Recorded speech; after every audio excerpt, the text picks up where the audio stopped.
तो वो जो अंबेडकर का जो ये कॉन्टेक्स्ट है वो इतिहास का भी है, वर्तमान का भी है, इंडिया का भी है, दुनिया का भी है, राजनीति का भी है, कास्ट का भी है, नेशन स्टेट का भी है, कम्युनिटीज का भी है। सारा को रीनेगोशिएट करके आप किस तरह से एक नया नया एक राजनीतिक तंत्र बनाए जिसमें सारे के सारे लोग सिटीजन बन जाए। अब सिटीजन बनना मतलब क्या है? सिटीजन अपने आप में एक बहुत important revolutionary kind of process है जिसमें everyone has equal rights. The moment you bring in the idea of citizenship, caste melt away, religions melt away. अपने घर जाके ठीक है मैं पगड़ी बांधता हूँ, इसका मतलब ये नहीं है कि रामायण जी के साथ मैं हाथ मिलाऊंगा तो वो मेरे को तुच्छ नजर से देखेंगे भी ये पगड़ी बांध के कौन बंदर आ गया, तो वो नहीं कर सकते आप। या आप अदर वे राउंड कुछ हो सकता है। तो आप ठीक है, आप अलग अलग आइडेंटिटी है, आप औरत है मर्द है, लेकिन जब सिटीजनशिप की बात आएगी तो आपके हक एक जैसे हैं, संविधान की बात आएगी तो आपके हक एक जैसे हैं। में एक अलग किस्म का मूवमेंट है और उसमें जो अंबेडकर रेवोल्यूशन है और वो अंबेडकर रेवोल्यूशन जो है उस सारी के सारी इतिहास के साथ जुड़ा हुआ है। इसके साथ जो काउंटर रेवोल्यूशन है उसको भी समझना बड़ा जरूरी है और वो है जैसे पहले दिन से ही है वो ब्राह्मणवाद है यहाँ के लिए। और इस कॉन्टेक्स्ट में ये दो चीजें आ जाती हैं आमने सामने, जो मैंने बात कही थी, एक जाति व्यवस्था की और एक जाति विचारधारा की। सो जाति जो व्यवस्था है वो उसका इतिहास अलग है, उस पर हम जैसे लोगों ने काफी काम किया है कि आपको एक भारतीय जाति व्यवस्था नाम की चीज कोई एग्जिस्ट नहीं करती। There is nothing called Indian caste system, right. हर रीजन का अपना एक जाति व्यवस्था है। वो अम्बेडकर की बात करता है इस किताब में कि हाँ भाई जो ब्राह्मण है तमिलनाडु का, उसका पंजाब के ब्राह्मण के साथ कोई लेना देना नहीं, ना ही उनका जो स्टेटस हायरार्कीज है वो एक जैसी है, और इसका हमें एम्पिरिकली बहुत पता है। और जाति व्यवस्था का जो लोकल कॉन्टेक्स्ट है वो अलग अलग है, क्योंकि उसका आर्थिक कॉन्टेक्स्ट अलग अलग है, इकोलॉजिकल कॉन्टेक्स्ट अलग अलग है, और उसमें कोई जरूरी नहीं है कि हर जगह पे ब्राह्मण सुप्रीम हो। हमारे यहाँ एक प्रकाश टंडन ने किताब लिखी थी बहुत पहले, अर्ली 20th सेंचुरी में, कॉल्ड पंजाबी सेंचुरी, और वो कहते हैं हमारे यहाँ पंजाब में तो जो दलित है, जो ब्राह्मण है, ब्राह्मण जो है वो दलित से थोड़ा सा ऊंचा होगा। जो अब पंजाब का गांव में जट हो या शहर में खत्री हो, they are the ones who are superior most, उनसे ऊपर कोई नहीं है। राजस्थान में भी जाइए, राजपूत से ऊपर ब्राह्मण थोड़ी हो जाएगा। और जो ब्राह्मणों में भी अलग अलग ब्राह्मण होते हैं। हमारे एम एन श्रीनिवास लिखते हैं, वो रामपुरा एक गांव है, रामपुरा, तो उन्होंने कहा कुडगहाली विलेज कर्नाटका, मैसूर में उन्होंने स्टडी किया था, तो वो खुद कहते हैं कि हाँ भाई एक ब्राह्मण है जिसके पास जमीन है, जमींदार है, उसकी इज्जत होती है, लेकिन एक ब्राह्मण वो भी है जो अनटचेबल है। तो जो सच्चाई है जाति व्यवस्था की वो बहुत कॉम्प्लिकेटेड है, वो बहुत डाइवर्स है, उसके बहुत बहुत रूप है। और उस जाति व्यवस्था में जिस पे बात करने की मैंने पहले बात की थी, उस जाति व्यवस्था में बहुत बदलाव आया है पिछले, खास तौर पे 100 साल में कहे जाएं या पिछले 50-60 साल 70 साल में, वो जाति व्यवस्था बहुत बदल गई है। किसी भी गांव में आप चले जाइए इंडिया में आपको बहुत कम जो दलित मिलेंगे जिनको अनटचेबल्स कहते थे, जो अपने आप को अब अनटचेबल कहने को तैयार है, जो ये कहेंगे हाँ भाई ठीक है जी हमारे तो कर्म ऐसे थे, इसलिए भी हमें तो उसी एरिया में रहना, उसी से हमारी हमारी भलाई है, हम कहीं अफसर नहीं बनना चाहते, हम कहीं पढ़ने नहीं जाना चाहते। वो नहीं रहा। जो एक दलित का अपना सोचने का तरीका है अपने बारे में, वो अपने आप को नागरिक मानता है, और ये लार्जली ट्रू है। और ये नागरिक मानने का जो प्रोसेस है वो एक आर्थिकता के साथ भी जुड़ा हुआ है, क्योंकि जो पहले वाला ढांचा था जिसको कुछ लोग जजमानी सिस्टम बोलते हैं, वो टूट गया है। अब गांव में जो लोग रहते हैं, हमने इंपीरिकल काम किया पूरी जगह पे, पूरे इंडिया में, थोड़ा बहुत वेरिएशन है, बिहार के इंटीरियर में भी हमने स्टडी किया है, पंजाब में जहाँ ग्रीन रेवोल्यूशन सबसे पहले आया था वो भी स्टडी किया है। हर जगह पे जो पुराने गांव के संबंध होते थे वो टूट गए हैं, कोई डिपेंडेंसी नहीं है, ना तो वो किसी को मानता ही, ना ही कोई किसी में हिम्मत है कि उसको रुकवा सके। उस तरह से जो जमींदारा होता था बिहार का या उड़ीसा का या मध्य प्रदेश का या राजस्थान में भी जो राजपुताना हुआ करता था, वो सब टूट गया है। ठीक है, एलिमेंट उसके हैं, ये नहीं कि खत्म हो गया है, लेकिन वो टूट गया है। टूटने के बाद भी काफी कुछ बचा रहता है, वो सब है। और वो टूटा है आर्थिक विकास के साथ, और खासतौर पे जो 1990 के दहाके तक एक नया जो एक दलित मध्यम वर्ग निकल के आता है, और वो अंबेडकर उसकी फाउंडेशन है, लेकिन जो रिजर्वेशन सिस्टम है वो फैसिलिटेट करता है उसको।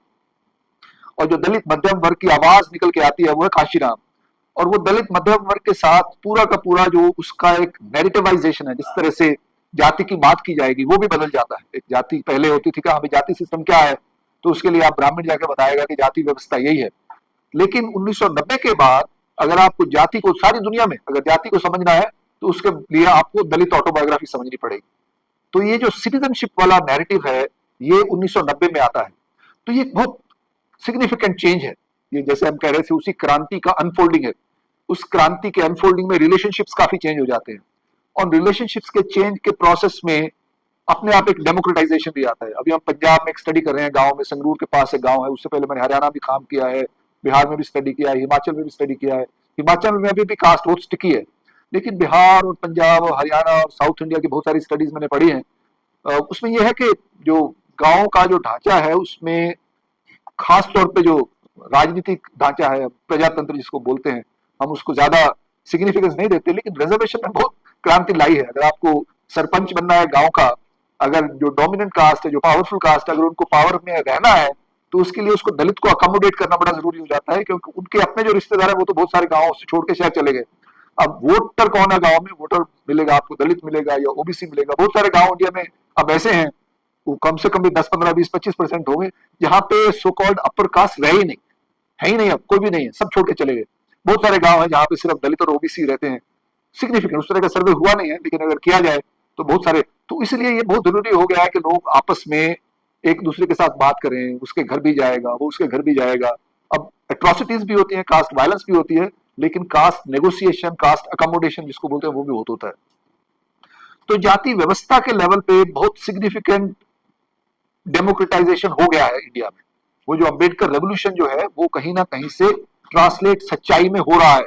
हम जितने मर्जी सिनिकल हो, जब आप जाके नीचे देखेंगे, किसी भी एक दलित मोहल्ले में चले जाइए, किसी गरीब से पूछिए, कहीं पे भी इंडिया में चले जाइए, आप बताइए पिछले 50 साल में आपकी जिंदगी में क्या बदला है। कोई 60, 70 साल, 80 साल के बंदे से बात की है, पिछले 40 साल में क्या बदला है। मैंने बहुत बार ये सवाल पूछा है, सारी इंडिया से पूछा, और कोई से ने भी ये नहीं कहा कि हाँ भी हमारी हालत पहले से बिगड़ी है। जो गांव में रहता है, शहरों की बात नहीं कर रहा, हम सब लोग तो अलग से बोलेंगे, लेकिन हाँ ठीक है जी, पहले तो खाना नहीं मिलता था, एक टाइम खाना मिलता था, कभी मिलता ही नहीं था। अब ये कि खाना मिल जाता है, ये हो जाता है, वो हो जाता है, अभी हमारी औकात है, हमारा वोट है, बराबर है।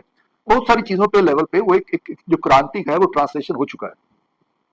लेकिन फाइनल जो बात मेरी है कि वो जो रेवोल्यूशन की बात है, अगर उसको रेवोल्यूशन को समझता है तो काउंटर रेवोल्यूशन को भी समझना बड़ा जरूरी है। ये कोई इतना सिंपल प्रोसेस नहीं है। जो बदलाव आया है, उस बदलाव के अगेंस्ट जो फोर्सेस हैं वो भी कायम है, वो हमेशा थी, वो खत्म नहीं हुई, और वो स्ट्रगल चल रहा है। वो स्ट्रगल किसी ना किसी लेवल पे काफी पावरफुल हो गया है, और उसमें जैसे मैंने कहा कि 2 लेवल है, एक है जाति विचारधारा और दूसरी है जाति व्यवस्था। अब जाति व्यवस्था और विचारधारा का संबंध जो है वो कॉम्प्लिकेटेड है, इसको आप डिस्कस नहीं कर सकते। ये नहीं कह सकते कि जाति विचारधारा का जाति व्यवस्था पे कोई असर नहीं पड़ता, पड़ता है असर। और जाति विचारधारा का जो रेल्म है उसमें अभी जो बात कर रहे थे, हम सब लोग जानते ही हैं, जो काउंटर रेवोल्यूशन है वो इस टाइम पे काफी मजबूत है, और वो पहले से ज्यादा मजबूत हुआ है। और जो काउंटर रेवोल्यूशन, आप उसको हिंदुत्व कह लें, आप इसको हिंदू राइट विंग कह रहे हैं, जो मर्जी नाम देना है, लेकिन मेरे हिसाब से वो उस रेवोल्यूशन का डायलेक्टिकल अपोजिट है, काउंटर रेवोल्यूशन है, जो बड़े अलग अलग तरीके से वो उस रेवोल्यूशन को अपने अंदर अप्रोप्रिएट करने की कोशिश कर रहा है। लेकिन अप्रोप्रिएट करने के बाद उसका जो अल्टीमेट पर्पस है वो काउंटर रेवोल्यूशन ही है, कि वो हम प्रजातंत्र की बात करते हैं, नागरिकता की बात जो करते हैं, उसकी बात करने के बजाय हम सिर्फ अपना जो हमारा रहने का जो तरीका था, हमारा कौन सा था भाई, हम तो ऐसे थे ही नहीं कभी। लेकिन कहीं ना कहीं से एक जो कि भाई ये सब जो आजकल एक नया वर्ड जो आया है, डीकोलोनाइजेशन। डीकोलोनाइजेशन का क्या मतलब है? डीकोलोनाइजेशन का मतलब है कि सारी जो चीजें वेस्ट से आती हैं वो बुरी हैं, उनको निकाल के हमारा जो अपना नेटिव है, अगर हिंदी में बात कर रहे हैं, हिंदी भी तो एक कोई नेटिव लैंग्वेज नहीं है ना किसी की, इतनी तो बनी है, और खास तौर पे जो 12th-13th सेंचुरी में इवॉल्व हुआ है। लेकिन जो मेन मुद्दा ये है कि जो जो अम्बेडकर रेवोल्यूशन है उसको अटैक किया जाए, जो भी डीकोलोनाइजेशन की बात करते हैं। हालांकि बहुत सारे लेफ्ट विंग वाले लोग भी आजकल डीकोलोनाइजेशन की बात करते हैं, लेकिन डीकोलोनाइजेशन बहुत स्लिपरी वर्ड है। एक बार उस प्रोसेस में चले जाए, हाँ मालूम है अंग्रेजों के आने से एक नए तरीके से कास्ट आर्टिकुलेट होती है, ये सच्चाई है, इंपेरिकल सच है, लेकिन इसका मतलब ये नहीं है कि कास्ट सिस्टम अंग्रेजों की बनत है और अगर हम ये अंग्रेजी इन्फ्लुएंस चला जाए, वेस्ट का इन्फ्लुएंस चला जाए, तो ये कास्ट सिस्टम हमारा खत्म हो जाएगा, फिर तो हम साथ साथ एक दूसरे के साथ रहेंगे मिलके। लेकिन एक दूसरे के साथ किन टर्म्स पे रहेंगे, क्या होंगे आपस में संबंध, एक गांव में सब इकट्ठे लोग कैसे रहेंगे? तो जो काउंटर रेवोल्यूशन के लिए सबसे बड़ा चैलेंज ये है कि वो समझते नहीं इस बात को कि जाति व्यवस्था जो बदल चुकी है उसमें लोग पीछे जाने वाले नहीं है, लेकिन विचारधारा में वो स्ट्रगल बहुत है। और उस विचारधारा के स्ट्रगल को हमें भी समझना होगा कि हालांकि जाति व्यवस्था बदल आ गई है, आज एक बड़ा एक एस्पिरेशनल दलित मध्यम वर्ग है जो बहुत अच्छी तरीके से अपने बच्चों को बड़ा कर रहा है, एक शहरीकरण हुआ है, दलितों में एक अंबेडकर को लेके एजुकेट एजिटेट ऑर्गेनाइज वाला स्लोगन अभी भी चल रहा है। लेकिन अगर आप थोड़ा सा क्लोजली देखें तो उस मध्यम वर्ग में भी काफी ज्यादा काउंटर रेवोल्यूशन एंटर कर चुका है। वो क्योंकि कहीं ना कहीं से उनके वेस्टेड इंटरेस्ट आ गए हैं एक आइडेंटिटी पॉलिटिक्स में, उसके आसपास रह के वो सिर्फ एक हिस्सेदारी की राजनीति करते हैं कि हाँ भी हमारे को सिंबॉलिक रिप्रेजेंटेशन मिल गया, it doesn't matter home do you won't, right. तो ये एक जो काउंटर रेवोल्यूशन जो है उसको लाइटली नहीं लिया जा सकता, हालांकि यह ऊपर से रहा है, विचारधारा के आप तौर पे आ रहा है।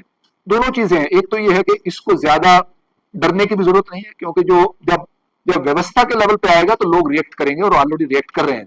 व्यवस्था में कोई पीछे नहीं जाना चाहता। आज अगर रिजर्वेशन वापस लेने की कोई बात करेगा तो इमीडिएटली जो रिएक्शन होगा पूरे इंडिया में, हालांकि रिजर्वेशन खत्म हो गया ऑलमोस्ट किसी न किसी तरीके से, आजकल कोई स्कूल नहीं बचे जो सरकारी ढंग के स्कूल हो जहां पे आप रिजर्वेशन लेकर कुछ फायदा ले सकें। आप बाकी इंस्टीट्यूशन जो है उनको भी कोई ये नहीं है कि उनकी सिक्योरिटी आईआईटीज का प्राइवेटाइज हो जाए, किस तरह से उसका एक ढांचा बदल जाए, वी डोंट रियली नो।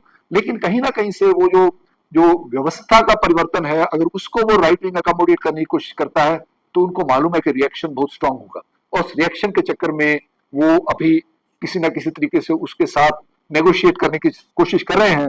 लेकिन जो काउंटर रेवोल्यूशन की जो रियलिटी है उसको सिर्फ एक फेक न्यूज तक लिमिटेड नहीं रहता। वो जो काउंटर रेवोल्यूशन है किसी ना किसी तरीके से हमारे समाज में परकोलेट कर रहा है, हमारे सिस्टम में परकोलेट कर रहा है, हमारे संबंधों में परकोलेट कर रहा है। जो एक किसी न किसी तरीके जो वो कम्युनल हेट्रेड है, वही ना दोबारा बात वहीं पे आ जाती है।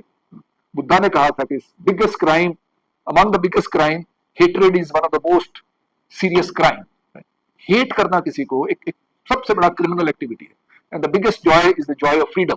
ये बुद्धा के वर्ड्स हैं। मतलब सोच कितनी सिमिलैरिटी है, जब बुद्धा जब बात करता है और जब वो नानक कबीर और रविदास और सूफी जब बात करते हैं प्यार की, वो भी यही बात करते हैं कि जो जो हेट है, कहीं ना कहीं से अगर आप हेट को खत्म कर दो एज एन एब्स्ट्रैक्ट प्रोसेस, लोग आपस में प्यार करना शुरू कर दें, एक दूसरे को ह्यूमन बीइंग समझे, यूनिवर्सल ह्यूमनिज्म की जो बात कर रहे थे, तो अपने आप कास्ट के लिए कोई स्पेस नहीं बचता। कास्ट का मतलब है कंटेम्प्ट, कास्ट का मतलब है ह्यूमिलिएशन, कास्ट का मतलब है हेट्रेड, है hatred for the poor, hatred for somebody who is below you. और वो जो हेट्रेड का कल्चर है वो सिर्फ कास्ट तक नहीं आता, वो जेंडर में भी आ जाता है। जो औरत का हेट्रेड है, औरत को नीच समझना या निम्न समझना, तो ये जो प्रोसेस है ये एक कहीं ना कहीं से एक साइड में जो ब्राह्मणिज्म, जो मैं बात कर रहा था कि जाति व्यवस्था नाम की चीज एक पैन इंडिया लेवल पे हम बात नहीं कर सकते। There is nothing called Indian caste system, but there is an Indian caste ideology, and that ideology is the brahmanic ideology और ब्राह्मणिज्म। उसमें ब्राह्मण का सुपीरियर होना भी जरूरी नहीं है, जैसे हमारे पंजाब में है, वो सिखों में भी ब्राह्मणिकल कल्चर अभी कंटिन्यू करता है। जब वो अनटचेबिलिटी की बात करते हैं, गांव में चले जाओ अभी भी किसी न किसी लेवल पे अनटचेबिलिटी है, मैंने लिखा है उस पर, रिसर्च भी किया है। या आप मुस्लिम समाज में चले जाओ, वहां पे भी कहीं ना कहीं से वो नफरत है, अनटचेबिलिटी है, उसको कोई और नाम भी दे सकते हैं, लेकिन उसका नाम जो दिया अगेन 19th-20th सेंचुरी में ये ब्राह्मणिज्म एक नया तरह कंस्ट्रक्ट निकल के आया, उसकी सिग्निफिकेंस बहुत ज्यादा है। वो काउंटर रेवोल्यूशन का जो प्लेटफॉर्म है या काउंटर रेवोल्यूशन का जो जो फेस है वो आइडियोलॉजिकल है, वो विचारधारिक है, और विचारधारिक जो है उसको लाइटली नहीं लेना चाहिए। हालांकि संबंध बदल गए हैं, उनको उनको अटैक करना बहुत मुश्किल है, और वो एक अपने आप में फोर्स है, उसके अगेंस्ट काम कर रही है। लेकिन हमारे जैसे लोग जो है, हमारा जो स्पेस है विचारधारिक स्पेस है, हम सब लोग उसी विचारधारिक स्पेस में ऑपरेट करते हैं। मैं जैसे रिसर्च करता हूँ, आप भाषण देते हैं या नाटक लिखते हैं या कविता कहानी लिखते हैं, तो वो सारा का सारा जो है विचारधारक स्पेस है, और उसको उसको उसको मजबूत करना जो है वो बहुत बहुत जरूरी है।